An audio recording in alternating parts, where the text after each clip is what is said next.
Magandang araw sa ating lahat mga boxing fans saan mang panig ng mundo. Ang bakbakan o labanan na ating tatalakayin ngayon, ito po ay sa pagitan ni Deontay Wilder kontra si Li Zhang ng China.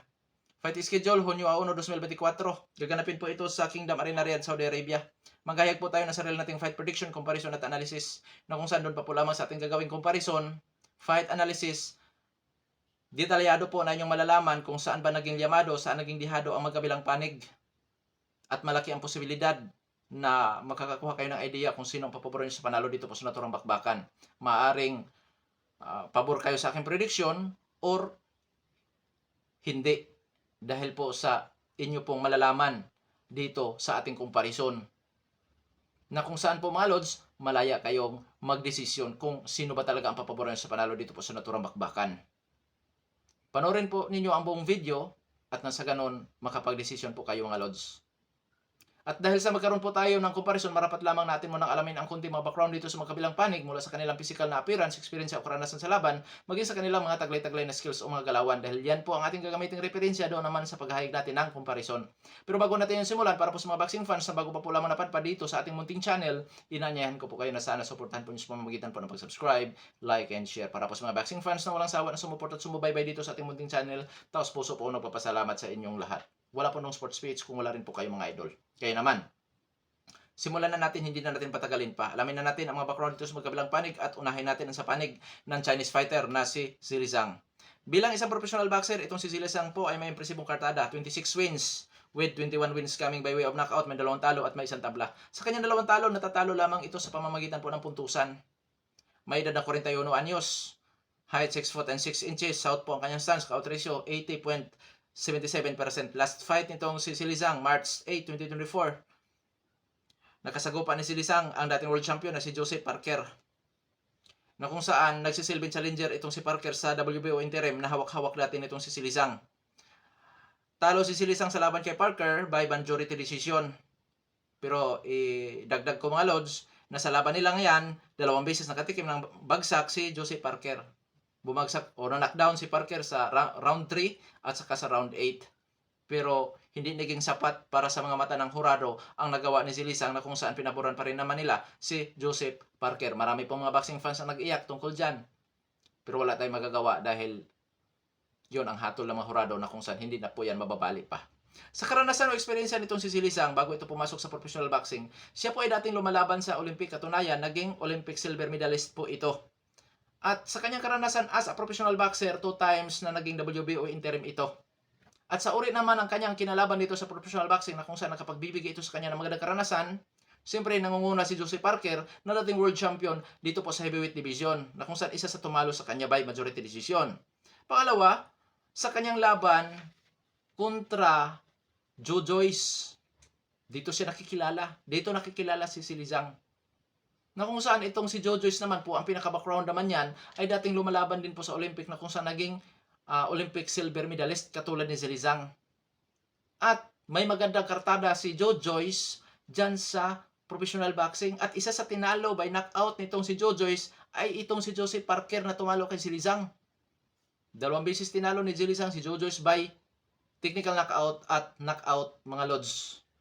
At idagdag natin sa karanasan ni Li Zhang na kung saan para sa akin nakapagbibigyan rin sa kanya ng magandang karanasan ay ang laban niya kay Philip Argovic na kung saan kasama nila na mapapalaban ngayong Hunyo 1 dyan sa Kingdom Arena, Riyadh, Saudi Arabia. Ngayon, sa skills na taglay-taglay ni Li Zhang, mga idol, masasabi kong ito po ay isang boxer puncher.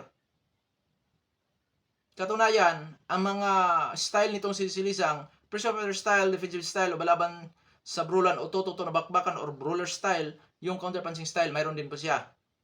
Pero malimit natin nakikita itong si Li Zhang sa pressure fighter style. Laging nakaabante ito. Na kung saan, bagamat lagi siya nakaabante, pero may kahusayan ito sa pagpapanatili sa kanyang distansya sa kanyang mga kalaban. Ginagamitan lamang niya ng jab 1-2 combination, which is napaka-epektibo niyan. Epektibo sa long range na suntukan. At may defensive style din po ito mga lods, na kung saan yung kanyang pagbabakpidal. Pagdating naman sa depensa ng boxing hero ito, na laging nakakover sa kanyang panga, tinatapik ang suntok ng kanyang mga kalaban. Ngunit, flat-footed itong si Li Zhang. Wala itong head movement. Oo. Flat-footed. Na kung saan yan ang paborito ni Deontay Wilder. Hirap si Wilder sa mga makagalaw eh. Pero ganun pa man, hindi ito ganun kadali para kay Deontay Wilder, mga lods. Dahil makamay, masipag din bumato ng suntok ang Chinese fighter. At hindi lang yon, taglay ang power, timing at accuracy. At idagdag natin, mga lods, na may kakunatan ang Chinese fighter. Hindi ko pa ito nakitang napabagsak. Kung mayroon man, i-komento nyo dyan sa ating comment section, mga lods, para malaman ko. Bagamat noong napalaban ito kay Jose Parker, tinamaan ito na solido, nauga, pero hindi po nagugrugi. Parang ginaganong-ganon lang man niya yung suntok ni Parker. Although si Parker, hindi kilala knockout artist. Kilala si Parker bilang technical fighter, mga lods. May mga botas din po sa depensa si Lisang. Hindi naman sa sinasabing siya po ay magaling mangtapik ng suntok, ay wala, hindi matatamaan. Natatamaan katawan at mukha. Sa madaling salita, malaking pagsubok para sa tibay ni Silisang yung kanyang laban kay Deontay Wilder. Ngayon, dadako na tayo sa panig naman ng Amerikano na si Deontay Wilder. Bilang isang professional boxer, itong si Deontay Wilder ay may impresibong kartada po. 43 wins with 42 wins coming by way of knockout. May 3 talo at may 1 tabla. Sa kanyang 3 talo, 2 beses nakatikim po ng knockout, technical knockout sa iisang opponent, which is kay Tyson Fury. Sa ngayon, may edad na 38 anyos itong si Deontay Wilder, height 6 foot and 7 inches. Orthodox naman ang kanyang stance, ang out ratio 97.67%. Last fight itong si Deontay Wilder, December 23, 2023, Jose Parker. Nakataya sa bakbakan ang WBC International Heavyweight title, which is bakante, at ang WBO Intercontinental Heavyweight title. Talo si Deontay Wilder sa laban kay Jose Parker by unanimous decision. At sinubukan ni Deontay Wilder ang pagbago ng galawan. Sinubukan niya maging isang technical fighter, which is hindi po umubra. Dahil po, sa buong karera nitong si Deontay Wilder, sa kanyang paglalahok dito sa professional boxing, boxer puncher po ito. Tapos, marami pong mga kakulangan. Ngayon, technical fighter ang kanyang galawan, pero maraming kakulangan. Una, depensa. Pangalawa, footwork. Hirap siya sa pag-sit up sa kanyang pamatay na suntok. Sa madaling salita, hindi komportable si Deontay Wilder sa kanyang bagong galawan ngayon. Oo, yung kanyang takbo-takbo style. Kasi sa laban niya kay Parker, takbo-takbo kanyang ginagawa. Na kung saan, mga idol, na-outbox itong si Deontay Wilder sa laban kay Jose Parker. Yun nga, masasabi ko, mapulit-ulit ang sinasabi ko. Si Deontay Wilder ay hindi po komportable sa bago niyang galaw ngayon, which is technical fighter. Marami pang dapat aralin. Depensa, opensa, footwork, yung footwork na kung saan katulad nila ni Vasily Lomachenko, na kaya bumato ng suntok sa iba't ibang anggulo, katulad sa style ni Alexander Usyk na kaya sumuntok sa iba't ibang anggulo, ganyan. Wala kay Tyson Fury yan, o kay Deontay Wilder yan. Kaya, mga lods, diyan tayo nagkaroon ng problema sa panig ni Deontay Wilder sa pagbabago ng kanyang galawan. Na sana natauhan ang kanyang team. Sana ibabalik ang dating galawan ni Deontay Wilder, which is boxer puncher, na kung saan doon siya komportable, na kung saan halos doon na siya tumanda sa skills na yan. Ang dapat lamang sanang i-improve kay Deontay Wilder ang depensa. At siyempre, yung kanyang stamina, na kung saan itong si Deontay Wilder sa later rounds medyo napapagod o nagbabago ang kanyang galawan, mga lods. Yun dapat ang pinagtuunan ng pansin ng kanyang team, hindi yung pagiging technical fighter, dahil hirap si Wilder dyan sa kung paano niya, marami siyang dapat i-improve pagka mag-technical fighter siya. Para siyang nag-aaral ulit, mga lods. Parang nag-aaral ulit ng basic. Oo. Dahil hindi po ganun kadali ang pagiging isang technical fighter. Dahil tayo, mga boksingero, may kanya-kanya talaga tayong komportabling galawan. May ibang boksingero na nasa kanila built-in na ang liksi sa galaw, liksi sa pag-iwas, liksi sa opensa at depensa, ganyan. Which is wala kay Deontay Wilder yan. Umaasa lang si Deontay Wilder sa kanyang power. Oo. Sa una niyang galawan, mga lods, pressure fighter style, defensive style, lumalaban sa brulan, utututo na bakbakan, may counterpunching style, taglay ang hand speed, power, timing at accuracy. Pero ang problema ni Wilder, ang depensa at stamina. Na kung saan, mga lods, dapat ibigay nila sa boksingero kung saan komportable. Kasi hindi komportable si Wilder doon sa kanyang bagong galawan.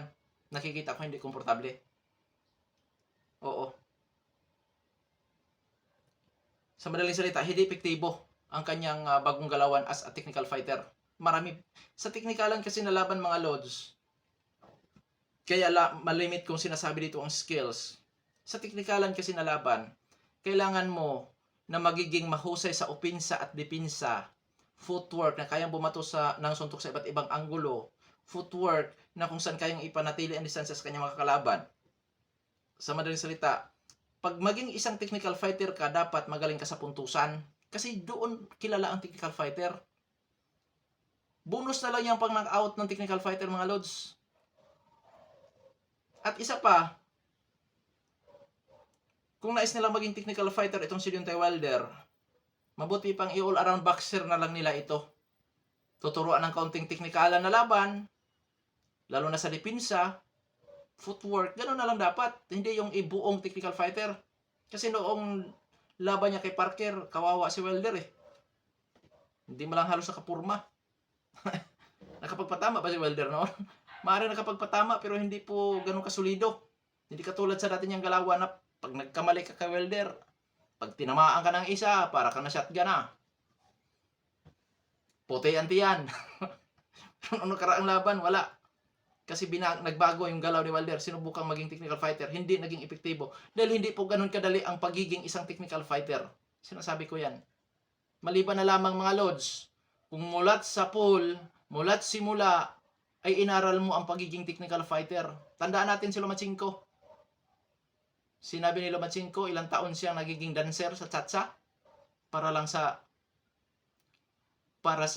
sa footwork. So inaral.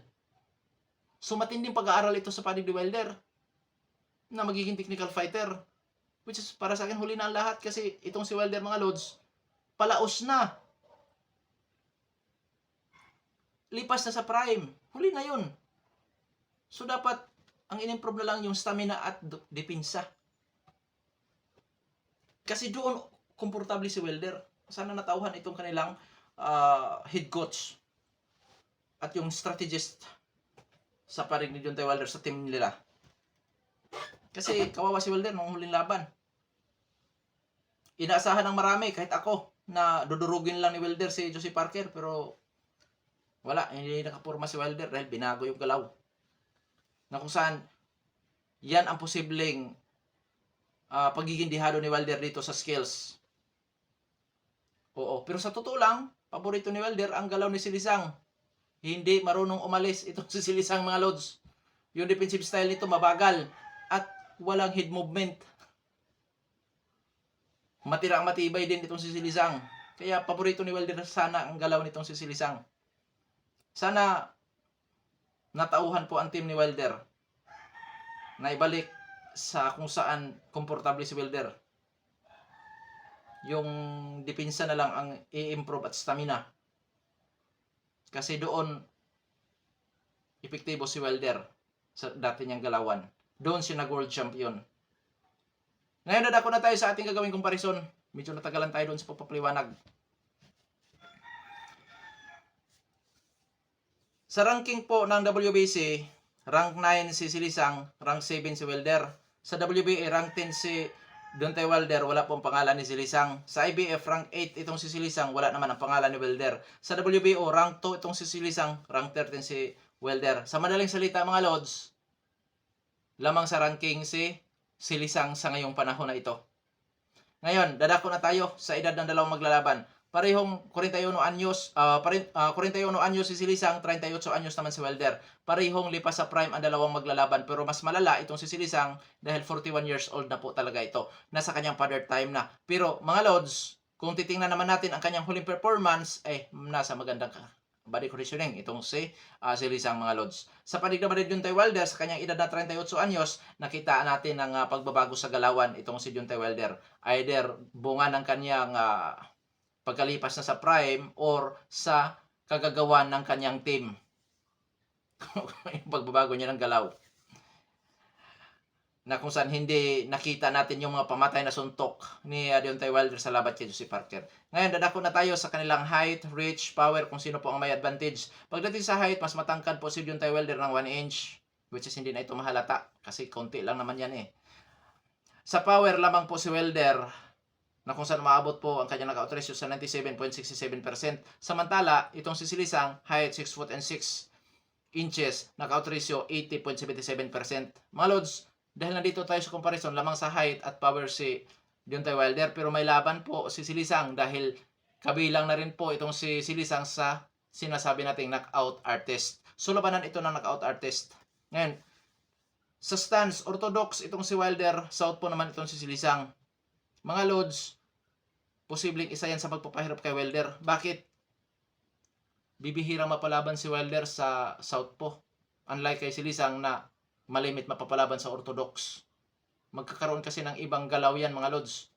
Ibang preparasyon na kung saan paano niya maresolba ang pagka southpaw ni Zhilei. Sana nakakakuha ng sparring partner itong si Deontay Wilder na southpaw at nang sa ganun masasanay siya kung paano niya maresolba ang pagka-southpaw nitong si Zhilei. Kasi itong si Zhilei sanay na po yan sa orthodox which is malimit mapapalaban. Ngayon, dadako tayo sa activity fights. Parehong natalo sila sa kanilang mga naging huling laban sa isang opponent which is kay Joseph Parker. At parehong aktibo ang dalawang maglalaban. Pagdating po sa karanasan, mga Lods, lamang po si Deontay Wilder. Bakit? Ganap na world champion po ito noon. At hindi lang iisang beses. Kundi po ako nagkakamali, 11 times naging world champion ng WBC dyan sa heavyweight division si Deontay Wilder. At ang mga matitindi na kalaban nito, katulad ng Tyson Fury, Joseph Parker at Luis Ortiz. Samantala itong si Zhilei, ang pinakamatindi na kalaban pa po lamang nito ay kapwa niya prospect. Kapwa niya nasa ranking, katulad ni Joe Joyce, itong si Philip Hrgovic, at siyempre dating world champion na si Joseph Parker. Na kung saan, mga Lods, dahil sa background nitong si Zhilei na dating lumalaban sa Olympic, which is hindi rin po ito basta-basta dahil naging silver medalist, so may laban po sa karanasan si Zhilei, pero sa achievement lamang po si Deontay Wilder. Sa skills, optional po itong si Deontay Wilder kung ano ba talaga ang galawan nito. So, dahil sa optional, disadvantage para kay Deontay Wilder ang kanyang bagong skills ngayon. Oo, so may kalamangan naman sa skills itong si Zhilei. Pero tandaan natin na si Deontay Wilder lamang sa hand speed at paborito ni Wilder ang katulad nitong si Zhilei na hindi magalaw. Dito masusubok ang tibay ng panga ni Zhilei. At dito naman natin makikita kung may ibubuga pa bang lakas. Nandoon pa ba ang halimaw na suntok ni Deontay Wilder? Sa pangkalahatan mga Lods, para sa akin, bagamat may mga kalamangan si Wilder sa height, power, experience, kumo itong si Zhilei ay kasama sa top ranking, lalo na sa WBO. So, mauwi sa 50-50. Dahil sa physical appearance, may mga kalamangan si Wilder.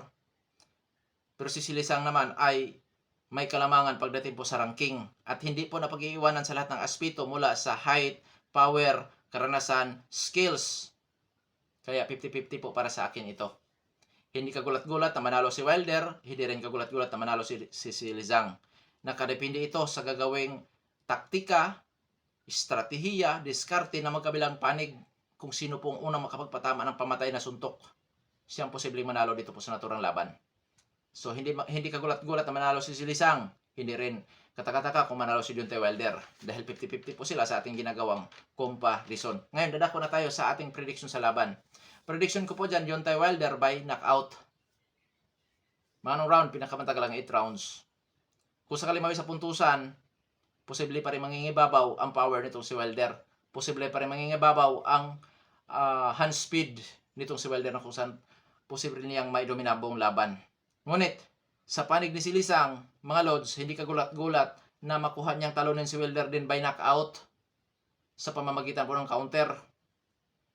At sa kanyang pagka-pressure fighter na kung saan posible niya madala si Wilder sa lobid. Doon delikado si lobid. Sa lobid itong si Deontay Wilder na kung saan posibleng mabugbog ito at siyempre matamaan ng solido dahil mataas naman ang knockout ratio nitong si Zhilei at sanhi sa pagkatalo ni Wilder by knockout at lalo na itong si Deontay Wilder mga Lods, nakita natin sa pagbabago ng galawan. Pangalawa, expose na ang kahinaan ni Wilder sa katawan at saka sa mukha.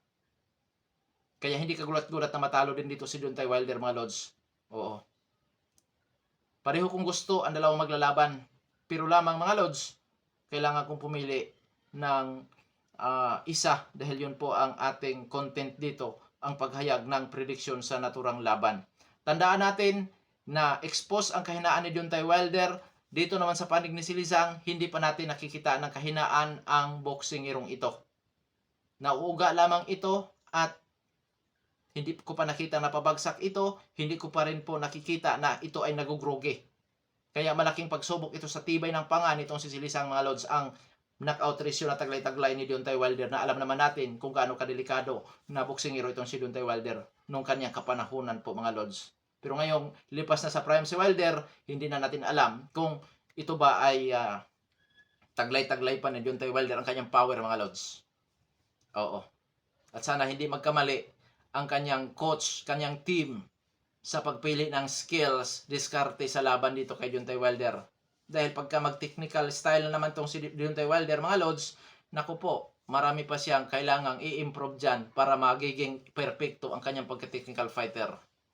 Unlike doon sa dati niyang galawan, na kung saan po ang kinakailangan lamang ni Deontay Wilder ay ang pag-improve sa kanyang depensa. Yun lang naman talagang kakulangan ni Wilder eh.